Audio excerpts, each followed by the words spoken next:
Kaingĩ rĩrĩa mahiũ manyitikana na mĩrimũ, arimi aingĩ makoragwo magĩtengerera mavetinary arĩa mamarigicĩirie mategũthutũkania arĩa makinyanĩirie ikĩro kuma kũrĩ tũrĩa nĩme. Nĩ kũrũmĩrĩra ũndũ ũyũ rĩu thirikari yambĩkĩte mũtaratara wa kwandikithia ndagĩtarĩ cia mahiũ guothe bururi-ini na kũrĩa marĩbataranagia kuonia mũrĩmi kandi hũre mũhũri thutha wa gũcungwo nĩ ministry ya ngirigaca. We've registered through the Kenya Veterinary Board, and we know who are the people who should actually work in the industry, whether they are veterinarians or professionals. They are given a card which they can show the farmer, so the farmer don't just use anybody, because there are so many people who want to pretend that they are veterinarians and yet they are not.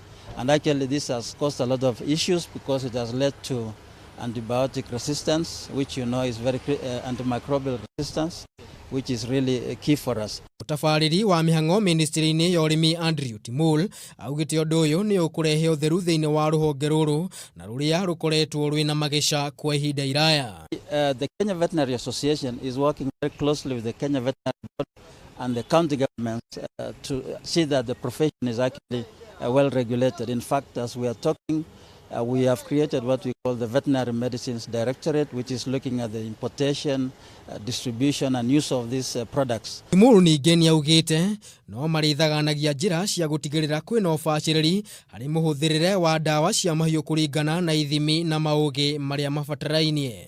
If you look at Kenya, more than 75% is actually arid and semi-arid, and these are the areas where livestock farming takes place. And the livelihoods of most of the Kenyan people is derived from livestock farming. Rũhonge rũrũ rũkoretwo rũgĩtabarĩrwo nĩ bodi ĩrĩa yahetũkirio kũrĩ mwaka wa 2011 ĩndĩ gũkaga mũbango mwandũku wa gũteithĩrĩria arĩmi na njĩra cia gũkũrana mavetinary arĩa makinyanĩirie ikĩro iria njĩtĩkĩrĩku cia mathomo.